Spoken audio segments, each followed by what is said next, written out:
இந்த செய்தியை உங்களுக்காக வழங்குவது யூரோ குரூப் மலேசியா.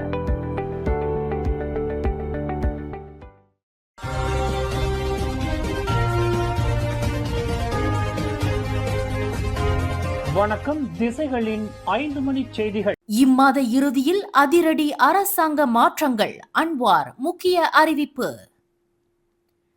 அரசாங்கத்தில் மேற்கொள்ளப்படவுள்ள பல அவசர மாற்றங்கள் தொடர்பான முக்கிய அறிவிப்புகளை இந்த மாத இறுதி தொடங்கி வெளியிடப் போவதாக பிரதமர் டத்தோ ஸ்ரீ அன்வார் இப்ராஹிம் தெரிவித்துள்ளார். அரசாங்க கொள்கைகள், பக்காத்தான் ஹராப்பானின் உள்கட்சி விவகாரங்கள், ஒற்றுமை அரசாங்கத்தின் ஒத்துழைப்பு மற்றும் தேசிய திட்டங்கள் உள்ளிட்ட பல அம்சங்கள் இந்த அறிவிப்புகளில் இடம்பெறும் என்றார். மேலும் ஆகஸ்ட் 31 தேசிய தினம், செப்டம்பர் 16 மலேசிய தினம் ஆகியவற்றை தொடர்ந்து அக்டோபரில் தாக்கல் செய்யப்படவுள்ள 2027 ஆண்டுக்கான வரவு செலவு திட்டத்தில் செயல்படுத்த வேண்டிய அவசர மாற்றங்கள் குறித்தும் தாம் அறிவிப்புகளை வெளியிடப் போவதாக அன்வார் கூறினார். மலாக்காவில் நடைபெற்று வரும் PKR மாநாட்டில் பேசுகையில் அதன் தலைவருமான அன்வார் இதனை தெரிவித்தார். கொள்கைகள் பலமாக இருந்தாலும் அவற்றை மக்களிடம் கொண்டு சேர்ப்பதில் அரசாங்கத்தின் தகவல் தொடர்பு பலவீனமாக இருப்பதே பிரச்சனை என்றும் பிரதமர் ஒப்புக்கொண்டார். பொருளாதார செயல்திறன் சிறப்பாக இருப்பதாகவும் இந்த காலாண்டில் வளர்ச்சி 6 விழுக்காடு வரை செல்லும் என பேங்க் நகாரா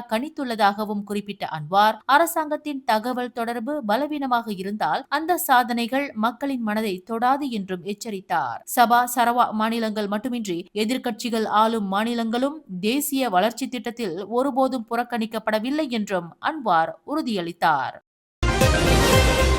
இம்மாத இறுதியில் அதிரடி அரசாங்க மாற்றங்கள். அன்வார் முக்கிய அறிவிப்பு. அரசாங்கத்தில் மேற்கொள்ளப்படவுள்ள பல அவசர மாற்றங்கள் தொடர்பான முக்கிய அறிவிப்புகளை இந்த மாத இறுதி தொடங்கி வெளியிடப் போவதாக பிரதமர் டத்தோ ஸ்ரீ அன்வார் இப்ராஹிம் தெரிவித்துள்ளார். அரசாங்க கொள்கைகள், பக்காத்தான் ஹராப்பானின் உள்கட்சி விவகாரங்கள், ஒற்றுமை அரசாங்கத்தின் ஒத்துழைப்பு மற்றும் தேசிய திட்டங்கள் உள்ளிட்ட பல அம்சங்கள் இந்த அறிவிப்புகளில் இடம்பெறும் என்றார். மேலும் ஆகஸ்ட் 31 தேசிய தினம், செப்டம்பர் 16 மலேசிய தினம் ஆகியவற்றை தொடர்ந்து அக்டோபரில் தாக்கல் செய்யப்படவுள்ள 2027 ஆண்டுக்கான வரவு செலவு திட்டத்தில் செயல்படுத்த வேண்டிய அவசர மாற்றங்கள் குறித்தும் தாம் அறிவிப்புகளை வெளியிடப் போவதாக அன்வார் கூறினார். மலாக்காவில் நடைபெற்று வரும் PKR மாநாட்டில் பேசுகையில் அதன் தலைவருமான அன்வார் இதனை தெரிவித்தார். கொள்கைகள் பலமாக இருந்தாலும் அவற்றை மக்களிடம் கொண்டு சேர்ப்பதில் அரசாங்கத்தின் தகவல் தொடர்பு பலவீனமாக இருப்பதே பிரச்சனை என்றும் பிரதமர் ஒப்புக்கொண்டார். பொருளாதார செயல்திறன் சிறப்பாக இருப்பதாகவும் இந்த காலாண்டில் வளர்ச்சி 6 விழுக்காடு வரை செல்லும் என பேங்க் நகாரா உள்ளதாகவும் குறிப்பிட்ட அன்வார், அரசாங்கத்தின் தகவல் தொடர்பு பலவீனமாக இருந்தால் அந்த சாதனைகள் மக்களின் மனதை தொடாது என்றும் எச்சரித்தார். சபா, சரவா மாநிலங்கள் மட்டுமின்றி எதிர்க்கட்சிகள் ஆளும் மாநிலங்களும் தேசிய வளர்ச்சி திட்டத்தில் ஒருபோதும் புறக்கணிக்கப்படவில்லை என்றும் அன்வார் உறுதியளித்தார்.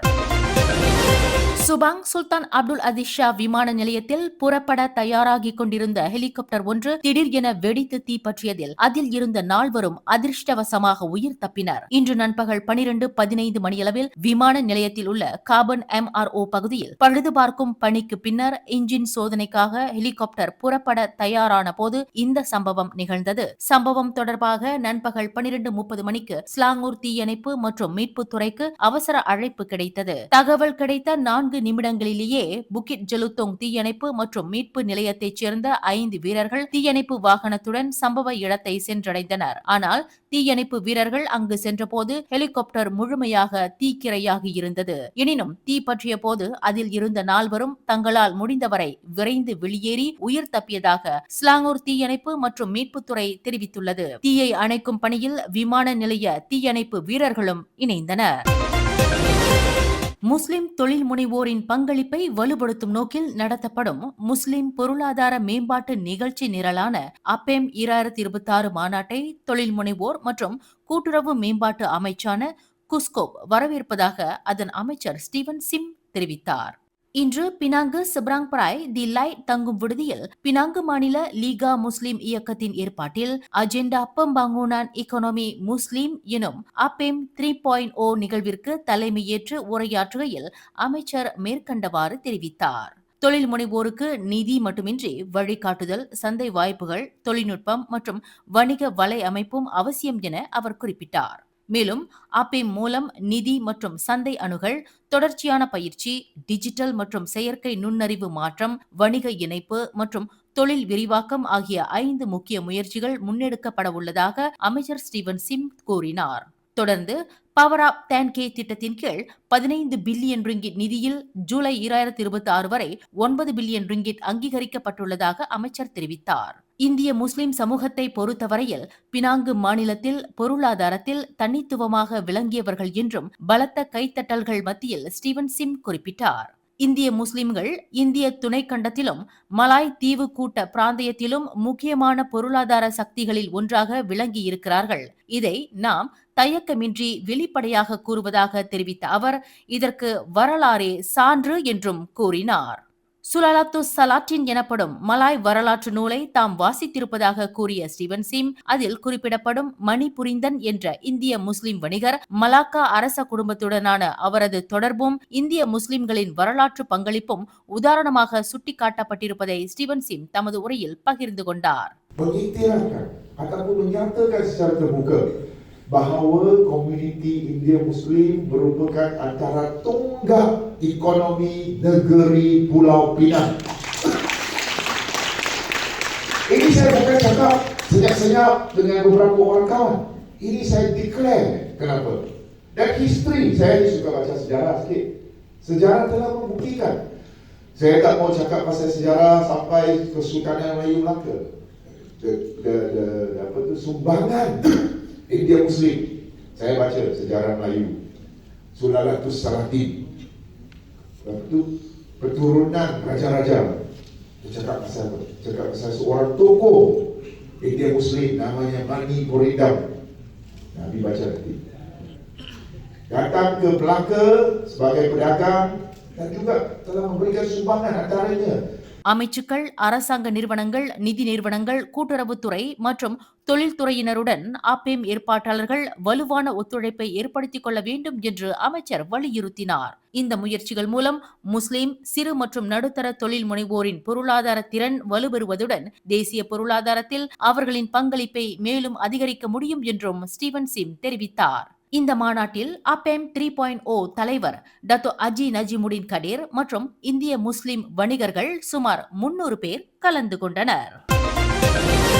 பிரதமர் டத்தோ ஸ்ரீ அன்வார் இப்ராஹிம் மற்றும் துணை பிரதமர் டத்தோ ஸ்ரீ அஹ்மத் ஜயீத் அமிடி இடையிலான நம்பிக்கை உறவு ஒற்றுமை அரசாங்கம் அமைக்கப்பட்ட 2022ஆம் ஆண்டுக்கு பின்னர் மிகவும் மோசமான நிலையில் இருப்பதாக கூறப்படுவதை அன்வார் திட்டவட்டமாக மறுத்துள்ளார்.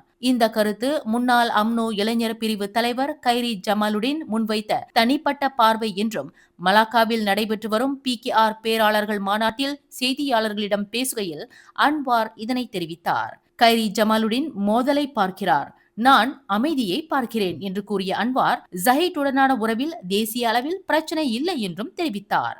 நெகிரி சம்பிலான் மாநில தேர்தலில் பரிசான் நேஷனல் பரிகாத்தான் நேஷனலுடன் இணைந்து போட்டியிட்டது பக்காத்தான் ஹராப்பானுடனான உறவில் பெரும் விரிசலை ஏற்படுத்தியதாக கைரி கூறியிருந்தார். இதனிடையே ஒற்றுமை அரசாங்கத்தை அமைப்பதில் ஜஹீட் மற்றும் அம்னோ ஆற்றிய பங்கை தமது காங்கிரஸ் உரையில் தாம் நன்றியுடன் குறிப்பிட்டதாக அன்வார் சுட்டிக்காட்டினார்.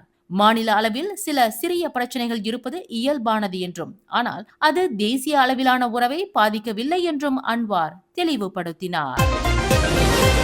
வரும் அக்டோபரில் அனைத்துலக ஃபார்முலா 1 பந்தயம் செப்பாங் அனைத்துலக சர்க்கட் தளத்திற்கு திரும்பும் நிலையில் மலேசிய ரசிகர்களுக்கு பிரதமர் டத்தோ ஸ்ரீ அன்வார் இப்ராஹிம் அதிரடி சலுகையை அறிவித்துள்ளார். மைகார்ட் வைத்துள்ள மலேசியர்கள் 3 நாட்களுக்கான சிறப்பு மடானி டிக்கெட்டுகளை 200 ரிங்கிட் முதல் வாங்கி போட்டியை நேரில் காணலாம். அக்டோபர் 2 முதல் 4ஆம் தேதி வரை நடைபெறும் இந்த அனைத்துலக போட்டிக்கான சிறப்பு டிக்கெட்டுகள் இருக்கை வகையை பொறுத்து 200 முதல் 2083 ரிங்கிட் 40 சென்ட் வரை நிர்ணயிக்கப்பட்டுள்ளன. இதில் குறைந்த விலையிலான ஹில்ஸ்டன் ஜி டிக்கெட் 200 ரிங்கிட் ஆகும். கிராண்ட்ஸ்டாண்ட் F K1 மற்றும் மெயின் கிராண்ட்ஸ்டாண்ட் டிக்கெட்டுகள் முறையே 1291 ரிங்கிட் 40 சென்ட், 1386 ரிங்கிட் மற்றும் 2083 ரிங்கிட் 40 சென்ட் என நிர்ணயிக்கப்பட்டுள்ளன. ஃபார்முலா 1 பந்தயத்தை நேரில் காணும் வாய்ப்பை அதிகமான மலேசியர்களுக்கு வழங்குவதே இந்த மடானி டிக்கெட் திட்டத்தின் நோக்கம் என்று பிரதமர் அன்வார் தெரிவித்துள்ளார். பிரதமர் டத்தோ ஸ்ரீ அன்வார் இப்ராஹிம் நாளையே மேலும் பல முக்கிய அறிவிப்புகளை வெளியிட வாய்ப்புள்ளதாக PKR தகவல் பிரிவு தலைவர் டத்தோ ஸ்ரீ ஃபாமி ஃபட்சேல் தெரிவித்துள்ளார். மலாக்காவில் நடைபெற்று வரும் 2026 ஆண்டு PKR தேசிய மாநாட்டில் பேராளர்கள் முன்வைத்த பல்வேறு கோரிக்கைகள் குறித்து கட்சி தலைமை பரிசீலித்து வருவதாக அவர் கூறினார். அதில் முக்கியமாக பூடி 95 இலக்கிடப்பட்ட மானிய திட்டத்தின் கீழ் மாதாந்திர ரான் 95 பெட்ரோல் ஒதுக்கீட்டை மீண்டும் 300 லிட்டராக உயர்த்த வேண்டும் என்ற கோரிக்கையும் இடம்பெற்றுள்ளது. சில பிரதிநிதிகள் இதனை 500 லிட்டராக உயர்த்த வேண்டும் என்றும் கோரியுள்ளனர். தற்போது தகுதியுள்ள மலேசியர்கள் லிட்டருக்கு 1 ரிங்கிட் 99 சென்ட் விலையில் ரான் 95 பெறுகின்றனர். ஆரம்பத்தில் 300 லிட்டராக இருந்த மாதாந்திர ஒதுக்கீடு உலக பொருளாதார மற்றும் புவிசார் அரசியல் சூழ்நிலைகளால் 200 லிட்டராக குறைக்கப்பட்டது. பேராளர்களின் கோரிக்கைகளை அரசாங்கம் பரிசீலித்து அவற்றை செயல்படுத்துவதற்கான நடவடிக்கைகளை மேற்கொள்ளும் என்றும் ஃபாமி தெரிவித்தார். பிரதமர் கூறியது போல் மக்களின் குரலை கேட்டு அதனை செயல்படுத்த வேண்டும். எனவே நாளையே மேலும் சில அறிவிப்புகள் வெளியாகலாம் என்றும் டத்தோஸ்ரீ ஃபாமி குறிப்பிட்டார். மேலும் செய்திகளை தெரிந்து கொள்ள கீழே இருக்கும் பெல் பட்டனை அழுத்துங்கள். உங்கள் மகிழ்ச்சியை வெளிப்படுத்த லைக் மற்றும் ஷேர் செய்யுங்கள். தொடர்ந்து திசைகளோடு இணைந்திருக்க சப்ஸ்கிரைப் செய்யுங்கள்.